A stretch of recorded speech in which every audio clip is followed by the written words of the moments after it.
إمامنا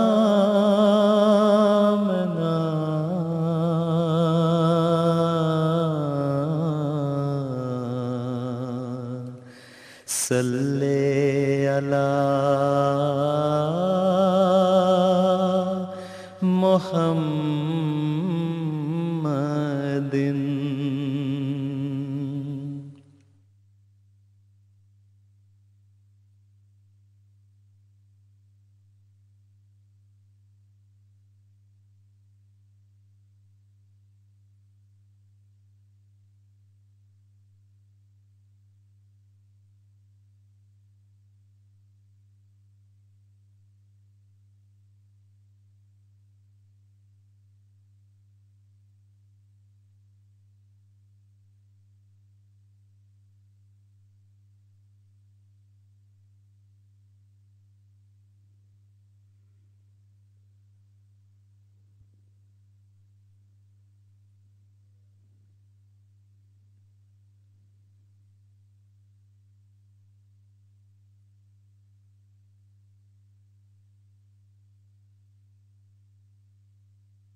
اللہ اکبر اللہ اکبر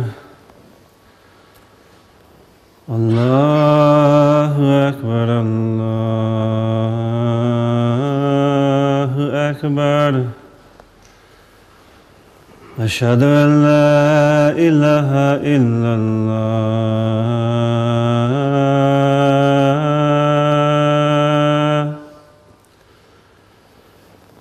اشہد ان لا الہ الا اللہ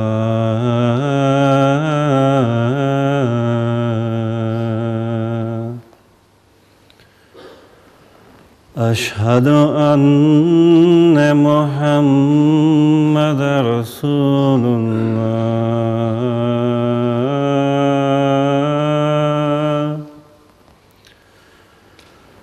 اشہد ان محمد رسول اللہ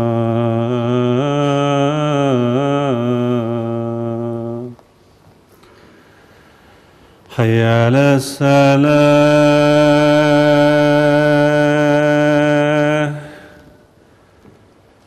حی علی الصلاة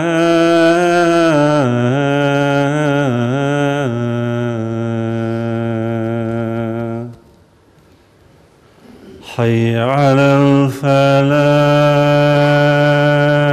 الفلاح حی علی الفلاح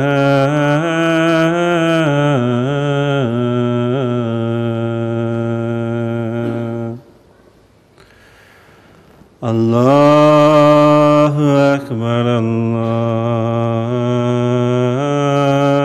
اکبر لا الہ الا اللہ.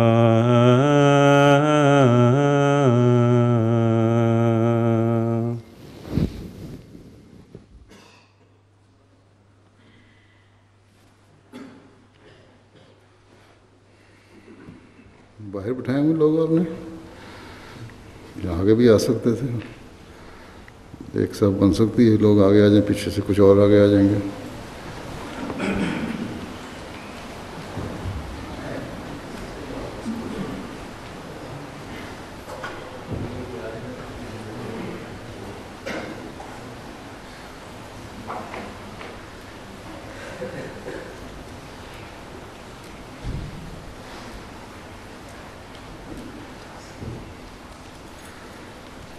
جو باہر ہیں کچھ ان کو ادھر بلا لینا.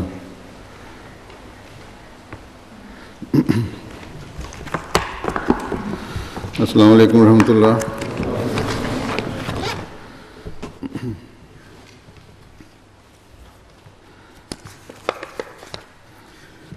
اشہد ان لا الہ الا اللہ وحدہ لا شریک لہ واشہد ان محمدا عبدہ ورسولہ. اما بعد فاعوذ باللہ من الشیطان الرجیم. بسم اللہ الرحمن الرحیم. الحمد للہ رب العالمین الرحمن الرحیم مالک یوم الدین. إياك نعبد وإياك نستعين. اهدنا الصراط المستقيم صراط الذين أنعمت عليهم غير المغضوب عليهم ولا الضالين. إنما يعمر مساجد الله من آمن بالله واليوم الآخر وأقام الصلاة وآتى الزكاة ولم يخش إلى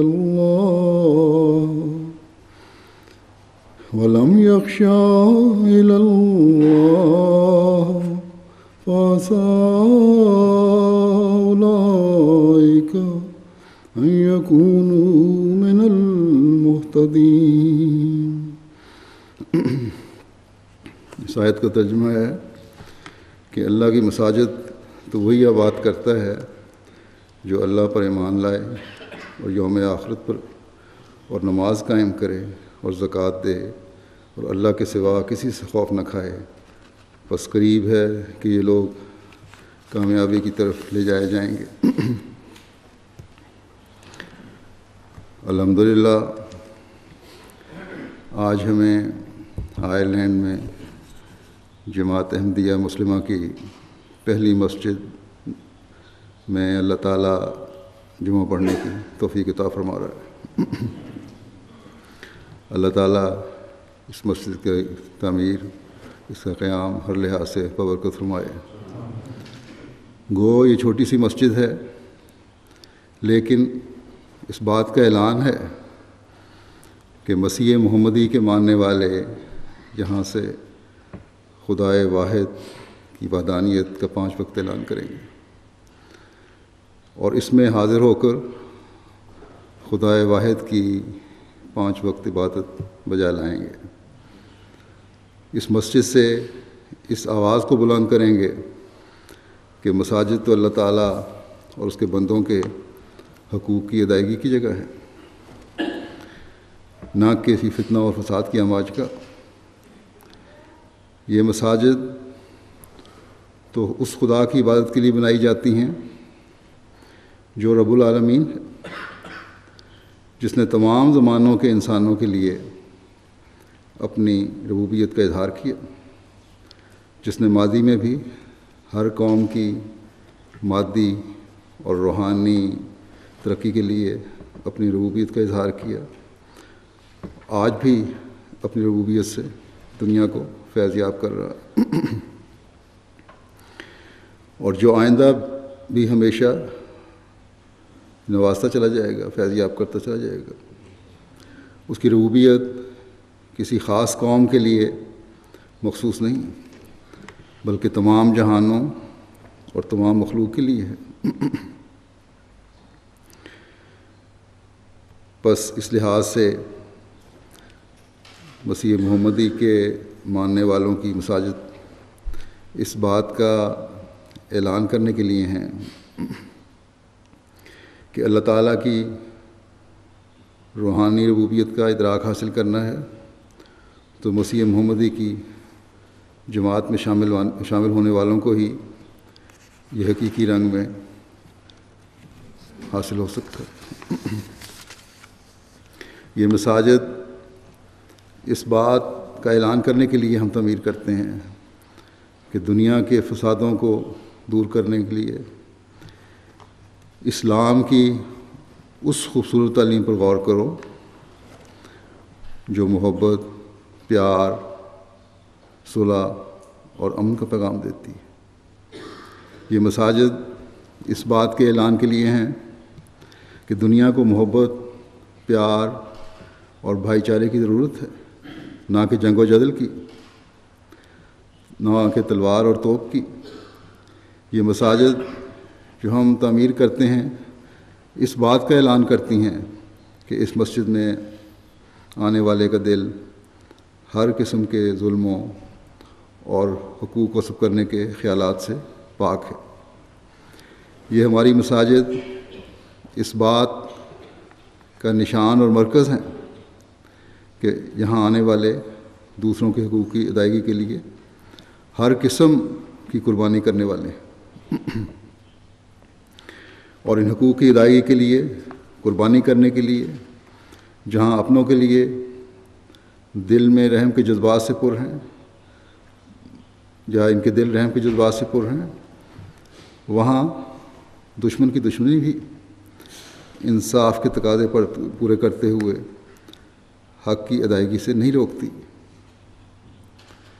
یہ مساجد جو ہم تعمیر کرتے ہیں یہ اس بات کا اعلان ہے کہ مذہبی آزادی کا سب سے بڑا علمبردار اسلام ہے، اور اس کے اظہار کے لیے ہماری مسجدوں کے دروازے ہر ایک کے لیے کھلے ہیں۔ ہر شخص جو ایک خدا کی عبادت کرتا ہے اسے مسجد میں عبادت کرنے میں کوئی روک نہیں، قطع نظر اس کے کہ وہ مسلمان ہے یا غیر مسلم۔ ہماری مساجد اور اس میں آنے والا ہر احمدی اس بات کا اعلان کرتا ہے کہ قرآنی تعلیم کے مطابق ہر حقیقی مسلمان پر تمام مذاہب کی عبادت گاہوں کی حفاظت کی ذمہ داری ہے اور فرض ہے، اور اس ذمہ داری کا ادا کرنا اس کے لیے اتنا ہی ضروری ہے جتنا اپنی مسجد کی حفاظت کرنا۔ ہماری مساجد ہمیں اس طرف بھی توجہ دلاتی ہیں کہ مومن کے ایمان کا حصہ ملک سے وفاداری بھی ہے۔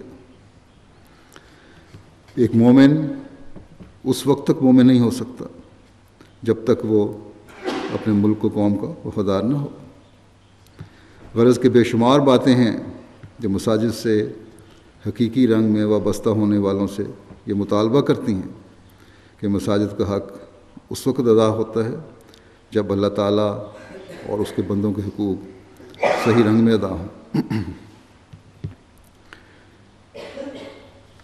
اور یہ تمام باتیں کرنے کا حکم ہمیں اللہ تعالیٰ نے قرآن کریم میں دیا ہے، اور ان تمام باتوں کے کرنے کے لیے ہمیں ہمارے آقا و مطاع حضرت محمد رسول اللہ صلی اللہ علیہ وسلم نے بار بار توجہ دلائی اور اپنے عمل اور اسوہ حسنہ سے حقوق اللہ اور حقوق العباد کی ادائیگی کی۔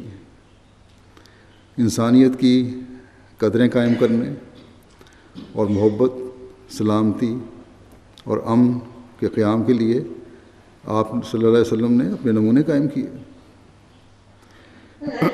یہ صرف کہنے کی باتیں نہیں، کیونکہ تاریخ گواہ ہے کہ ایک موقع پر آپ نے عیسائیوں کو ان کی عبادت کے وقت اپنی مسجد نبوی میں عبادت کرنے کی اجازت دے دی، اور یہی وہ حقیقی اسلامی تعلیم ہے جس کو اس زمانے میں ہمیں حضرت صلی اللہ علیہ وسلم کے غلام صادق اور عاشق صادق نے اپنے اوپر لاگو کرنے کا حکم دیا۔ یہی وہ حقیقی اسلامی تعلیم اور عمل ہے جس کی چند مثالیں میں نے پیش کی، جن کے کرنے اور پھیلانے کا ہمیں حکم دے کر اور ہم سے توقع کر کے زمانے کے امام مسیح موعود اور مہدی موعود علیہ السلام نے فرمایا کہ اس سوچ کے ساتھ جہاں بھی تم مسجدیں بناؤ گے اسلام کے تعارف اور تبلیغ کے نئے راستے کھولتے چلے جاؤ گے، لوگوں کی اسلام کی طرف توجہ ہوگی، اس کی خوبصورت تعلیم انہیں اپنا گرویدہ کر لے گی، اور یوں تمہاری تعداد بھی بڑھتی چلی جائے گی۔ بس یہی مقصد ہے جس کے لیے ہمیں اپنی مساجد بنانی چاہیے اور ہم بناتے ہیں۔ یہی وہ تعلیم ہے جس کو آج میڈیا کے ذریعے دیکھ کر اور اس کا علم پا کر دنیا ہماری طرف متوجہ ہوتی ہے۔ ایک عام آدمی سے لے کر بڑے بڑے لیڈر اور سیاستدان جب دیکھتے ہیں کہ ایک طرف تو شدت پسند گروہ ہے جو مار دھاڑ اور بلا امتیاز قتل و غارت میں لگے ہوئے ہیں، اور دوسری طرف ایک جماعت ہے جو محبت، پیار، صلح اور امن کے لیے کوشش کر رہی ہے۔ ایک طرف تو ایسے نام نہاد مسلمانوں کی مساجد ہیں جن سے اللہ تعالیٰ اور اس کے رسول کے نام پر گالیوں اور غلاظتوں سے بھرے ہوئے جذبات کے اظہار کیے جاتے ہیں، اور دوسری طرف صرف امن اور صلح کی بات کی جاتی ہے، اور محبت سب کے لیے، نفرت کسی سے نہیں کے نعرے بلند کیے جاتے ہیں۔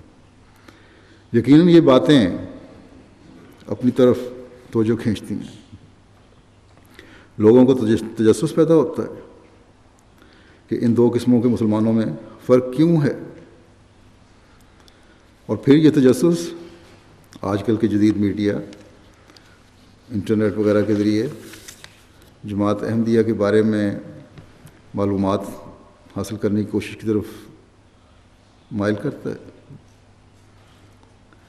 پرسوں ڈبلن پارلیمنٹ میں جانے کا اتفاق ہوا، کچھ ممبران پارلیمنٹ سے ملنے کا بھی موقع ملا۔ ایک نے ان میں سے کہنے لگے کہ جماعت احمدیہ جس طرح انسانیت کی قدریں قائم کرنے کے لیے اور امن کے قیام کے لیے کوشش کرتی ہے، وہ دوسرے مسلمانوں نظر نہیں آتی، اور یہ معلومات جماعت کے بارے میں بڑی گہرائی میں جا کر میں نے لی ہیں، اور کہنے لگے کہ یہ سب معلومات لے کر میں اس بات کا خواہش مند ہوں کہ اب جماعت احمدیہ ڈبلن میں بھی جلد مسجد بنائے، تاکہ یہ محبت اور اعلیٰ قدروں کا پیغام اس شہر میں بھی پھیلے جو میرا شہر ہے۔ تو اس طرح اللہ تعالیٰ دنیا کو بتا رہا ہے کہ صرف تصویر کا ایک رخ دیکھ کر اسلام کے بارے میں غلط رائے قائم نہ کرو، بلکہ تصویر کا دوسرا رخ بھی دیکھو جو حقیقی رخ ہے، جس کو آج حضرت صلی اللہ علیہ وسلم کے غلام صادق کی جماعت پیش کرتی ہے۔ بس اس بات پر ہمیں خوش نہیں ہو جانا چاہیے کہ ہم نے یہاں مسجد بنا لی اور آج دنیا نے MTA کے ذریعے سے آپ کی مسجد دیکھ لی، آپ بھی دنیا کو کہنے کے قابل ہو گئے کہ ہمارے پاس بھی مسجد ہے۔ ایک فنکشن شام کو بھی ہو جائے گا انشاءاللہ، اور اس میں پڑھے لکھے طبقے کو آپ کی مسجد دیکھنے کا موقع ملے گا، یا یہ لوگ مسجد کی خوبصورتی کی تعریف کر دیں گے، یا شروع بھی ہوگی تعریف کی جانی، یا مختلف وقتوں میں شاید مختلف لوگ اس شہر کے بھی اور باہر سے بھی مسجد کے وزٹ کرنے آئیں، اور آپ خوش ہو جائیں کہ اتنے لوگوں یا اتنے گروپوں نے وزٹ کیا، اور بس آپ نے سمجھ لیا کہ ہم نے اپنا مقصد حاصل کر لیا۔ یہ نہیں، جیسا کہ میں نے کہا کہ بہت سی باتیں ہیں جس کا اعلان آپ اس مسجد کے ساتھ کر رہے ہیں۔ یہ سب باتیں ایک بہت بڑی ذمہ داری آپ پر ڈالنے والی ہونی چاہیے، بس ان ذمہ داریوں کی طرف یہاں کے رہنے والے ہر احمدی کی توجہ ہونی چاہیے، کہ کس طرح یہ ذمہ داری ادا کرنی ہے. جیسا کہ میں بیان کر کے آیا ہوں کہ مسجد کا کردار کیا ہے اور ہماری مسجدوں سے کیا اعلان ہوتا ہے، کس طرح ہم نے حقوق اللہ بھی ادا کرنے ہیں اور حقوق العباد بھی ادا کرنے ہیں. اگر ان کی ادائیگی کی طرف توجہ نہیں تو ہمارے دعوے بھی کھوکھلے ہوں گے، ہمارے نعرے اور اعلان بھی دنیا کو دھوکہ دینے والے ہوں گے.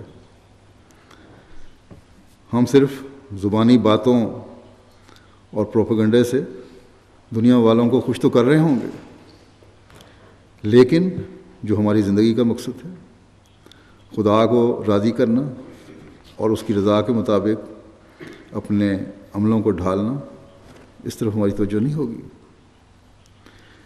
میں نے شروع میں جو آیت تلاوت کی تھی اس میں بھی خدا تعالیٰ نے مسجدوں کو آباد کرنے والوں کی خصوصیات بیان کی ہیں.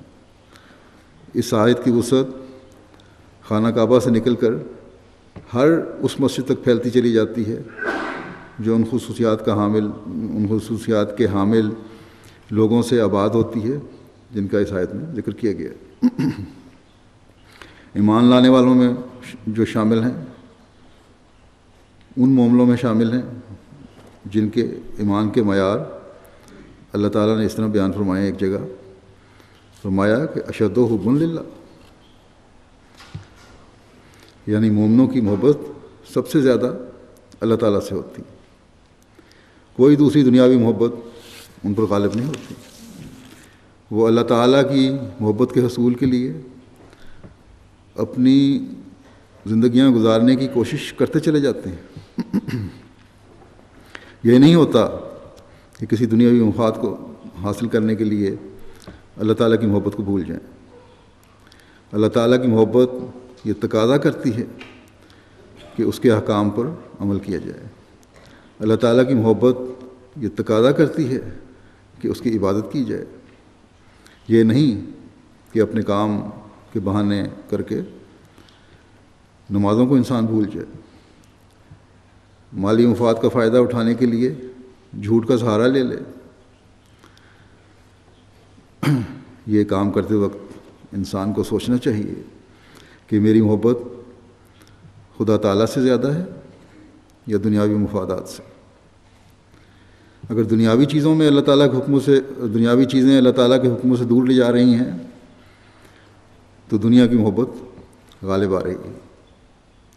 بس مسیح علیہ السلام ایک جگہ فرماتے ہیں کہ جاننا چاہیے کہ خدا تعالیٰ کی غیوری محبت ذاتیہ میں کسی مومن کی اس کے یعنی اللہ کے غیر سے شراکت نہیں چاہتی.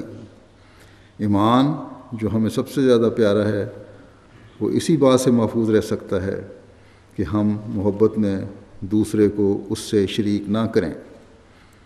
بس یہ بڑی قابل غور بات ہے.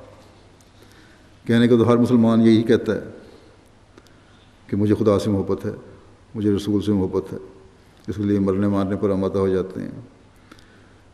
کبھی کسی کے منہ سے ہم یہ نہیں سنیں گے مسلمان کے منہ سے کہ مجھے خدا یا اس کے رسول صلی اللہ علیہ وسلم سے محبت نہیں.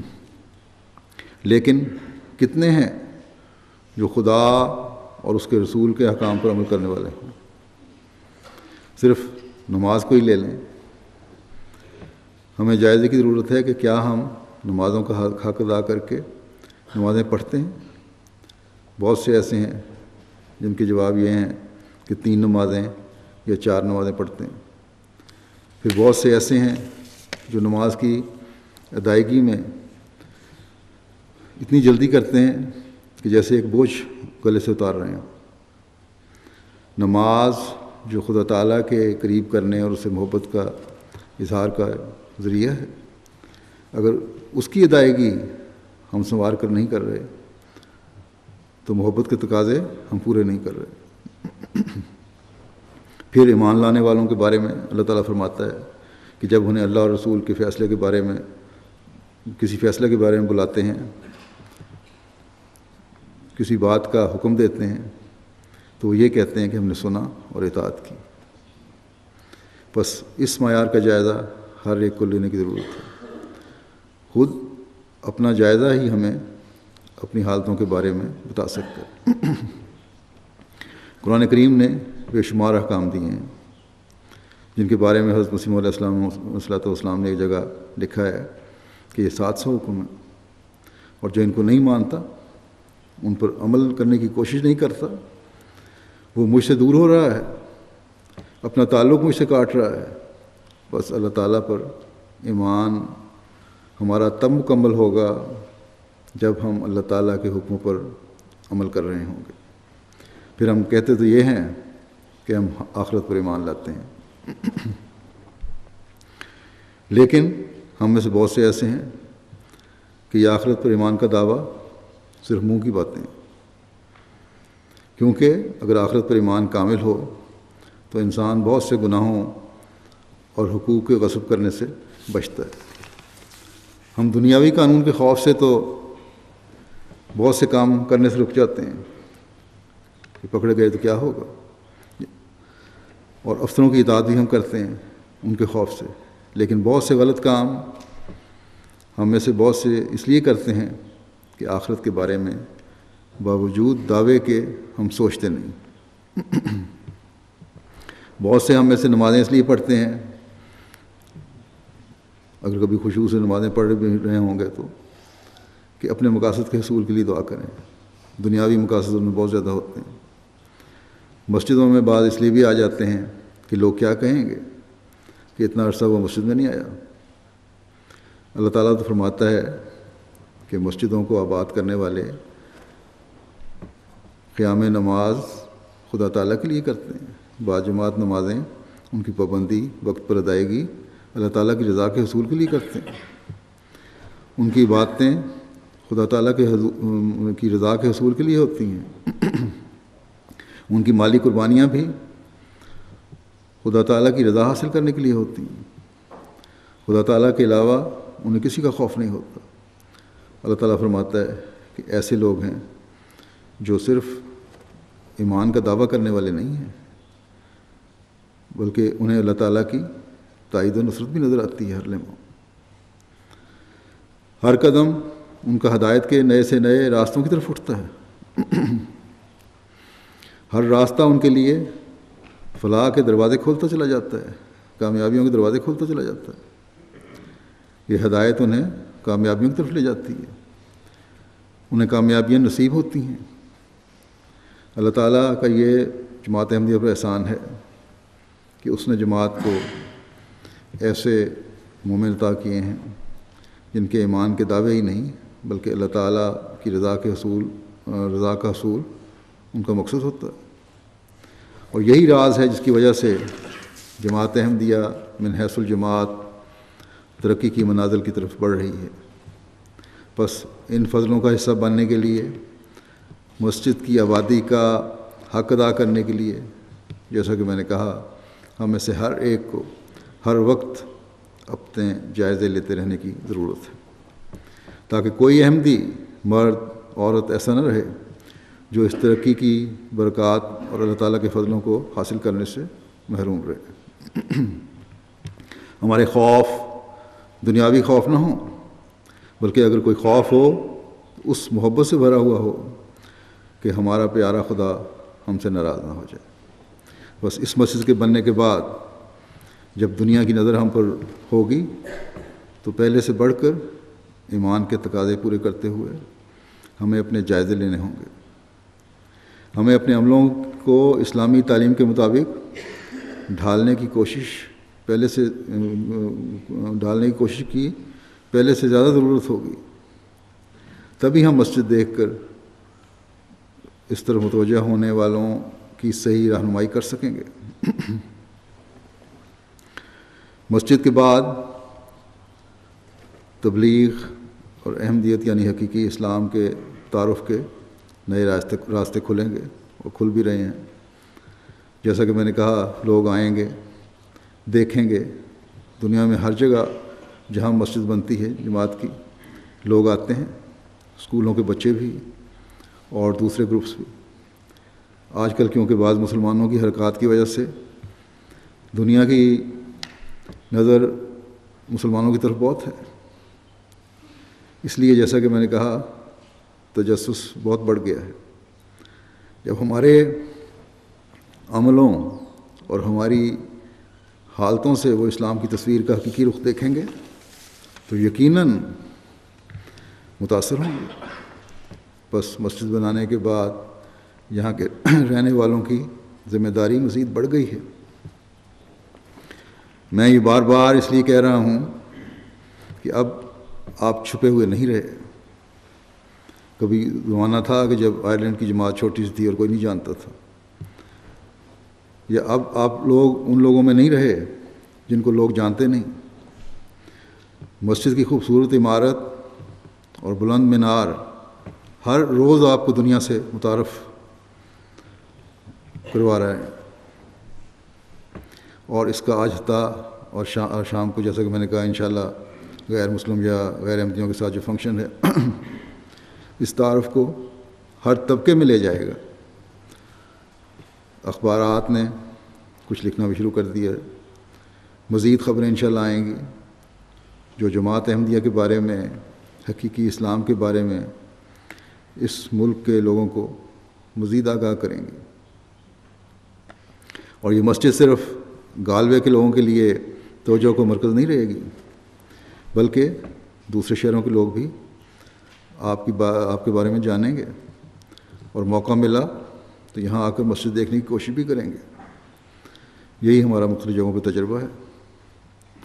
گویا جیسا کہ میں نے کہا، آپ کی تبلیغ میں وسعت پیدا ہوتی چلی جائے گی، جس کے لیے ہر احمدی کو علمی لحاظ سے بھی تیاری کرنے کی ضرورت ہے، تاکہ دینی اور علمی جوابات دے سکیں، اور عملی حالتوں کو بھی اس معیار کے مطابق لانے کی ضرورت ہوگی جس پر حضرت مسیح موعود علیہ الصلوۃ والسلام ہمیں دیکھنا چاہتے ہیں۔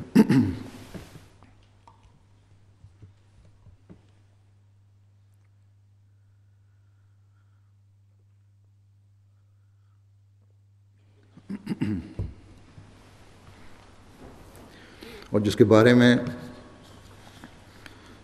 پہلے بتا چکا ہوں کہ وہ معیار کیا ہے، وہ معیار قرآن کریم کے تمام احکامات پر عمل کرنا ہے۔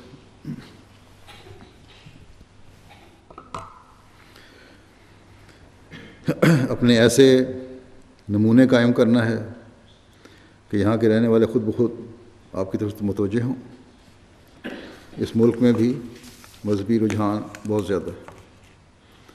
یورپ میں یہ ملک ہے جس میں ابھی تک امیر لوگ بھی، دنیا دار بھی، غریب بھی اپنے عیسائی ہونے کے حوالے دیتے ہیں اور اظہار کرتے ہیں کہ ہم مذہبی ہیں، اور عیسائیت کو اپنا نجات دہندہ مذہب سمجھتے ہیں حضرت عیسیٰ کے حوالے سے۔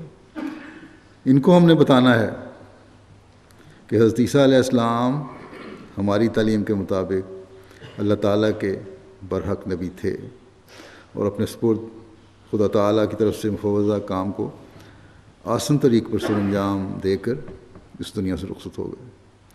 اصل طاقتوں کا مالک اور تمام جہانوں کا رب خدائے واحد و یگانہ ہے، جس کی حضرت عیسیٰ علیہ السلام نے بھی عبادت کی، اور آپ کی پاکیزہ والدہ حضرت مریم نے بھی عبادت کی۔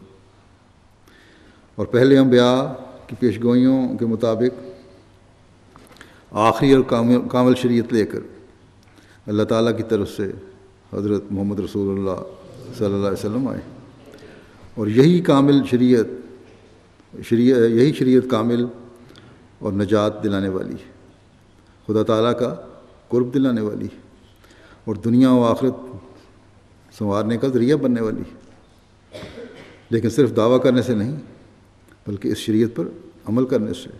ان کو بتانا ہوگا کہ اسلام کے زندہ مذہب ہونے کی دلیل یہ ہے کہ حضرت صلی اللہ علیہ وسلم کے پیروی میں مسیح موعود علیہ السلام آ چکے ہیں، جنہوں نے ہمیں خدا تعالیٰ سے ملایا۔ وہ خدا جو ہماری دعاؤں کو سنتا بھی ہے اور قبول بھی کرتا ہے، جو اپنے وعدے کے مطابق اپنے نشانات بھی دکھا رہا ہے۔ بس اب دنیا کی بقا اس مسیح موعود کو ماننے میں ہے۔ اللہ تعالیٰ سے زندہ تعلق اس مسیح موعود کی آغوش میں آنے سے ہی پیدا ہوگا۔ لیکن کیا ہم یہ باتیں دوسروں کو بغیر کسی جھجک کے کہہ سکتے ہیں، یا ہمیں رک کر سوچنا پڑے گا کہ کہوں یا نہ کہوں؟ کیا اگر دوسرے نے مجھے قبولیت دعا کا چیلنج دے دیا تو میں اس حالت میں ہوں کہ اسے قبول کروں؟ کیا میرا خدا تعالیٰ سے تعلق ہے؟ کیا میں خدا تعالیٰ کا خوف اور اس کی محبت اپنے دل میں رکھتے ہوئے اپنی زندگی کو اس کے بتائے ہوئے احکامات کے مطابق ڈھالنے کی کوشش کر رہا ہوں؟ اگر نہیں تو پھر ایک احمدی ہونے کی حیثیت سے اپنی ذمہ داری کا احساس کیے بغیر اور انہیں نبھائے بغیر میں کس طرح دنیا کو دعوت دے سکتا ہوں؟ دنیا کو کس طرح بتا سکتا ہوں کہ یارو مسیح جو آنے کو تھا وہ تو آ چکا؟ کیا لوگ مجھے پوچھیں گے نہیں کہ تمہارے اندر اس مسیح نے کیا تبدیلی پیدا کی ہے جو تم مجھے پاک تبدیلیاں پیدا ہونے کا لالچ دے کر اس مسیح موت کو ماننے کی طرف توجہ دلا رہے ہو؟ تمہارا اپنا خدا تعالیٰ سے کتنا تعلق پیدا ہو گیا جو تم مجھے خدا تعالیٰ سے تعلق پیدا ہونے کا لالچ دے کر مسیح موت کو قبول کرنے کی دعوت دے رہے ہو؟ تمہارا دین تمہیں کہتا ہے کہ اللہ تعالیٰ کا حق اس کی عبادت کر کے ادا کرو، بلکہ تمہارے تو قرآن کریم میں یہ لکھا ہوا ہے کہ انسانی زندگی کا مقصد خدا کی عبادت کرنا ہے اور اس لیے تمہیں پیدا کیا گیا ہے۔ کتنی نمازیں ہیں جو تم باجماعت ادا کرتے ہو؟ تم نے مسجد تو خوبصورت بنا لی، لیکن اس کی خوبصورتی تو نمازیوں کی حالت سے ہے، ان سے ہی چمک کر ابھرتی ہے۔ کیا تم لوگ 5 وقت نمازیں مسجد میں پڑھتے ہو؟ کیا تم اللہ تعالیٰ کے بندوں کے حقوق ادا کرتے ہو؟ قرآن کریم تو تمہیں کہتا ہے کہ تم خیر امت ہو جو لوگوں کے فائدے کے لیے پیدا کیے گئے ہو، کیونکہ تم نیکیوں کی تلقین کرتے ہو اور برائیوں سے روکتے ہو۔ پوچھنے والے ہمیں پوچھیں گے کہ کیا صرف تلقین کرنے سے تمہارا مقصد پورا ہو جاتا ہے؟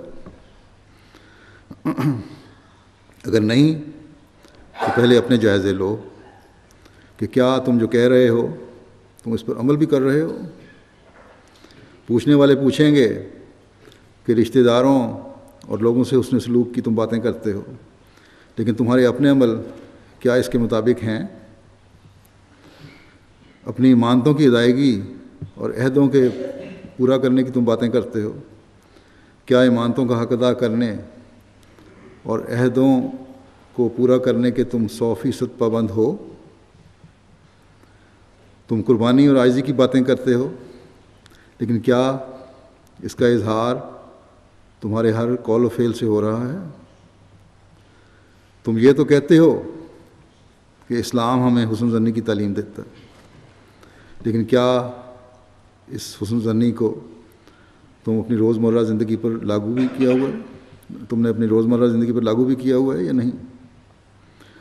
تم کہتے ہو کہ قرآن کریم ہمیں سچائی پر قائم رہنے کی بڑی تلقین کرتا ہے، لیکن کئی مواقع پر تو میں نے دنیاوی فوائد کے حصول کے لیے تمہیں خود جھوٹ کا سہارا لیتے ہوئے دیکھا ہے۔ یہ کوئی بھی ہمیں کہہ سکتا ہے اگر ہمارا عمل اس کے سامنے ہے۔ تم کہتے ہو کہ اسلام تعلیم دیتا ہے کہ اپنے غصے کو دباؤ اور عفو کا سلوک کرو۔ تعلیم تو بڑی اچھی ہے، لیکن کیا تم اپنے روزمرہ کے معاملات میں ان باتوں کا اظہار بھی کرتے ہو؟ تم اسلام کی ایک بڑی خوبصورت تعلیم مجھے بتا رہے ہو کہ عدل و انصاف کو قائم رکھنے کے لیے تمہارا معیار اتنا اونچا ہونا چاہیے کہ دشمن کی دشمنی بھی تمہیں اس سے بے انصافی کرنے اور اس کا حق غصب کرنے پر نہ اکسائے، لیکن کیا تم دوسروں کو معاف کرنے اور انصاف کے قیام کے لیے یہ معیار حاصل کرنے کی کوشش کر رہے ہو اور اس کا حوصلہ رکھتے ہو؟ تمہارے سارے احکامات جو قرآن کریم کے حوالے سے تم بتاتے ہو بڑے اچھے اور خوبصورت ہیں، لیکن کیا تم ان پر عمل کر رہے ہو؟ تم دوسرے مسلمانوں کے بارے میں تو کہہ دیتے ہو کہ انہوں نے مسیح موعود کو نہیں مانا، اس لیے ان کی یہ حالت ہے کہ وہ ایک دوسرے کی گردنیں کاٹ رہے ہیں، اور رحماء بینہم کا ان سے اظہار نہیں ہوتا، اور اس کے الٹ کام کر رہے ہیں وہ۔ لیکن تم نے جو مسیح موعود کو مانا ہے، تمہارے تو ہر عمل کو قرآن تعلیم کے مطابق ہونا چاہیے، تمہارے کہنے کے مطابق۔ اگر نہیں تو پھر تم ہمیں کس روحانی اور عملی انقلاب کی طرف بلا رہے ہو؟ جیسے تم ویسے ہم، ہمارے میں اور تمہارے میں فرق کیا ہے؟ بس ہمیشہ ہمیں یاد رکھنا چاہیے کہ جہاں احمدی کی حیثیت سے جانا جاتا ہے، وہاں اس کی ذمہ داریاں بہت بڑھ جاتی ہیں۔ وہ احمدی نہیں رہتا، بلکہ مسیح صرف احمدی نہیں رہتا، بلکہ مسیح موعود کا نمائندہ بن جاتا ہے۔ اس لیے حضرت مسیح علیہ السلام نے فرمایا ہے کہ ہماری طرف منسوب ہو کر ہمیں بدنام نہ کرو۔ بس ایک احمدی کے کسی برے عمل کا اثر صرف اس کی ذات تک محدود نہیں رہتا، بلکہ وہ حضرت مسیح علیہ السلام کی ذات تک پہنچ جاتا ہے۔ یہ بہت اہم بات ہے جسے ہر احمدی کو اپنے پیش نظر رکھنا چاہیے، اور جب یہ سب کچھ پیش نظر ہوگا تو ہر احمدی احمدیت کا سفیر بن جائے گا۔ ہر تعارف اس کو دنیا کی نظروں میں اتنا بڑھائے گا کہ وہ آپ کی طرف لپک کر آئے گا۔ حضرت مسیح علیہ السلام کا نمائندہ بن جائیں گے آپ، تبلیغ کا حق ادا کرنے والے بن جائیں گے، دنیا والوں کی دنیا اور آخرت سنوارنے والے بن جائیں گے، اللہ تعالیٰ کے فضلوں کو جذب کرنے والے بن جائیں گے۔ بس اس کے حصول کے لیے ہمیں بھرپور کوشش کرنے کی ضرورت ہے۔ اپنی 5 وقتہ نمازوں کو باجماعت اور سنوار کر ادا کرنے کی ضرورت ہے۔ مسجد کا حق ادا کرنے کی ضرورت ہے۔ فرائض کے ساتھ نوافل کے ذریعے بھی خدا تعالیٰ سے تعلق جوڑنے کی ضرورت ہے۔ حقوق العباد کی ادائیگی کی طرف بہت توجہ دینے کی ضرورت ہے۔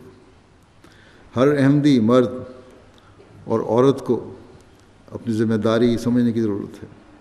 ہم بڑے شوق سے یہاں کے رہنے والوں کو بتاتے ہیں کہ ہم نے اس مسجد کا نام مسجد مریم رکھا ہے، کیونکہ لوگ مریم کا بڑا احترام کرتے ہیں۔ حضرت مریم، ہم یہ کہتے ہیں انہیں کہ حضرت مریم تمہیں بھی پیاری ہے، کہ وہ حضرت عیسیٰ کی والدہ ہیں، لیکن صرف حضرت عیسیٰ کی ماں ہونے کی وجہ سے ہمیں پیاری نہیں، بلکہ اللہ تعالیٰ نے ان کی نیکی اور تقوی کے معیار کو بھی دیکھ کر ان پر پیار کی نظر ڈالی، اور مومنوں کو کہا کہ تم مریم جیسی خصوصیات پیدا کرو۔ مریم نے اپنی ناموس کی حفاظت کی، اور یہ حفاظت خدا تعالیٰ کی محبت اور خوف کی وجہ سے کی۔ وہ خدا تعالیٰ کی کامل فرمانبردار تھی، اور اس کے حکموں پر عمل کرنے والی تھی۔ وہ راست باز اور سچائی پر قائم رہنے والی تھی۔ بس ہر حقیقی مسلمان مرد اور عورت کو ان مومنانہ صفات کو اپنانے کا حکم دیا ہے اللہ تعالیٰ نے۔ میں ان احمدی لڑکیوں اور عورتوں کو بھی یہاں کہوں گا کہ اگر یہاں کے لوگ حضرت مریم کی عزت کرتے ہیں، اور صرف عزت ہی کرتے ہیں، اور ان صفات کو اپنانے کی کوشش نہیں کرتے جو ان میں تھیں، تو یہ ان کی کمزوری ہے۔ ایک حقیقی مسلمان مرد اور عورت کو تو حضرت مریم کی طرح اللہ تعالیٰ کا حقیقی فرمانبردار ہوتے ہوئے اللہ تعالیٰ کے حکموں پر چلنے کی کوشش کرنی چاہیے، اور ان حکموں میں سے حیا اور پردہ بھی ایک حکم ہے، جسے قرآن حکیم میں اللہ تعالیٰ نے ذکر کیا ہے۔ بس اللہ تعالیٰ کی عبادت کے ساتھ اپنے حیادار لباس کا بھی خیال رکھنا چاہیے۔ اللہ تعالیٰ سب کو اپنی رضا کے مطابق زندگیاں گزارنے اور حقیقی مومن بننے کی توفیق عطا فرمائے۔ دنیا میں ڈوبنے کے بجائے عبادتوں کا حق ادا کرنے والا بنائے، ایک دوسرے کے حقوق کی ادائیگی کو ادا کرنے والا بنائے۔ حضرت مسیح علیہ السلام ایک جگہ فرماتے ہیں، ہمیں نصیحت فرماتے ہوئے، کہ میں سچ کہتا ہوں کہ یہ ایک تقریب ہے جو اللہ تعالیٰ نے سعادت مندوں کے لیے پیدا کر دی ہے، یعنی حضرت مسیح علیہ السلام کا آنا۔ مبارک وہی ہیں جو اس سے فائدہ اٹھاتے ہیں۔ تم لوگ جنہوں نے میرے ساتھ تعلق پیدا کیا ہے، اس بات پر ہرگز مغرور نہ ہو جاؤ کہ جو کچھ تم نے پانا تھا پا چکے۔ یہ سچ ہے کہ تم ان منکروں کی نسبت قریب تر بسعادت ہو جنہوں نے اپنے شدید انکار اور توہین سے خدا کو ناراض کیا، اور یہ بھی سچ ہے کہ تم نے حسن ظن سے کام لے کر خدا تعالیٰ کے غضب سے اپنے آپ کو بچانے کی فکر کی، لیکن سچی بات یہی ہے کہ تم اس چشمے کے قریب آ پہنچے ہو جو اس وقت خدا تعالیٰ نے ابدی زندگی کے لیے پیدا کیا ہے۔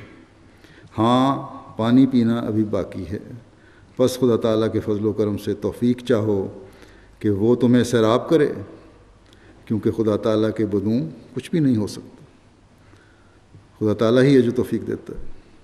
یہ میں یقیناً جانتا ہوں کہ جو اس چشمے سے پیے گا وہ ہلاک نہ ہوگا، کیونکہ یہ پانی زندگی بخشتا ہے اور ہلاکت سے بچاتا ہے اور شیطان کے حملوں سے محفوظ کرتا ہے۔ اس چشمے سے سیراب ہونے کا کیا طریق ہے؟ یہی کہ خدا تعالیٰ نے جو 2 حق تم پر قائم کیے ہیں ان کو بحال کرو اور پورے طور پر ادا کرو۔ ان میں سے ایک خدا کا حق ہے، دوسرا مخلوق کا۔ اللہ تعالیٰ ہمیں ہمیشہ یہ حق ادا کرنے کی توفیق عطا فرماتا چلا جائے، اور اس چشمے سے زیادہ ہم فیض یاب ہونے والے بنتے چلے جائیں، اور پھر اس فیض سے دنیا کو بھی فیض یاب کرنے والے ہوں۔ اس مسجد کے کچھ قوائف بھی میں بتا دوں، دنیا میں اس کو بھی طرف توجہ ہوتی ہے۔ ستمبر 2010 میں اس کا بنیاد رکھی تھی میں نے، اور زمین کا کل رقبہ 2400 مربع میٹر ہے، تقریباً 1.25 ایکڑ۔ 1.25 ایکڑ تو نہیں، 2.25 ایکڑ تقریباً بنتے ہیں، نہ 1.25 ایکڑ، 1.25 ایکڑ سے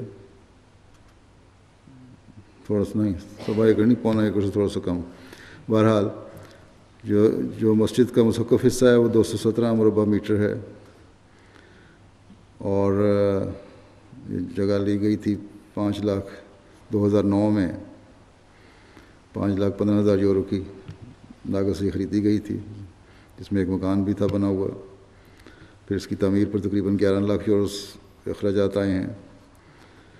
مین ہال اور دوسرے جگہوں ملا کے ان میں تقریباً 200 کے قریب لوگ نماز پڑھ سکتے ہیں۔ اس مسجد سے ملکہ 2 دفاتر بھی ہیں۔ جیسا کہ میں نے بتایا کہ ایک مکان بھی تھا جو 3 کمروں پر مشتمل ہے، اور اس میں کچن وغیرہ بھی بنا ہوا ہے۔ پارکنگ بھی 17 گاڑیوں کی پارکنگ کی گنجائش ہے۔ پھر اس کے ساتھ یہ جگہ جو ہے لوکیشن بڑی اچھی ہے۔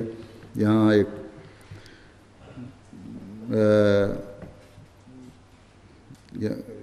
قریب ہی یہاں گھوڑ دوڑ ہوتی ہے، ریسنگ گراؤنڈ ہے، اور جہاں سے یہ مسجد بڑی اچھی طرح نظر آتی ہے۔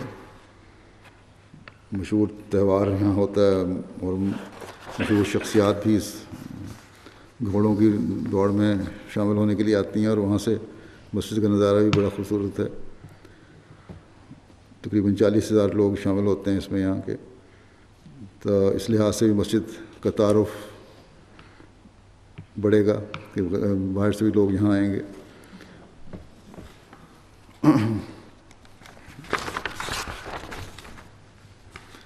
اور یہ آباد علاقہ ہے کافی، یہاں سے تقریباً روزانہ ہی سینکڑوں کی تعداد میں لوگ گزرتے ہیں۔ اسٹوڈنٹ کی ایک رہائش گاہ بھی اس قریبی ہے یہاں، گالوے ایئرپورٹ بھی 10 منٹ کے فاصلے پر ہے۔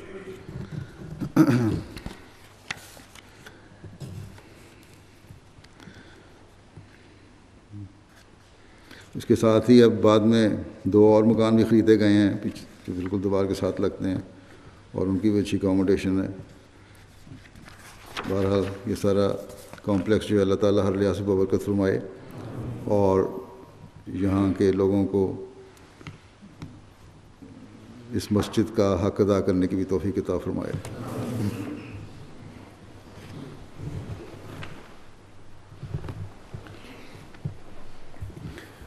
الحمد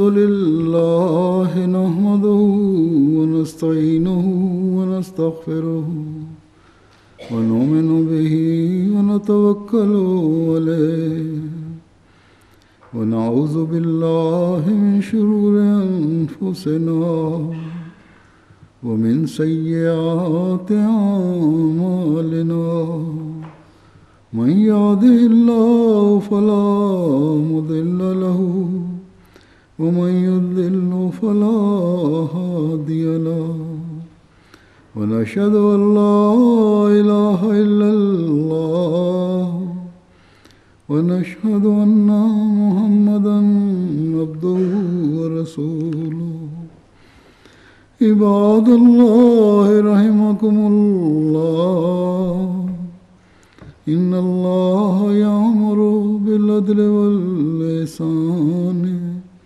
وإيتاء ذي القربى وينهى عن الفحشاء والمنكر والبغي يعظكم لعلكم تذكرون اذكروا الله يذكركم وادعوه يستجب لكم ولذكر الله أكبر.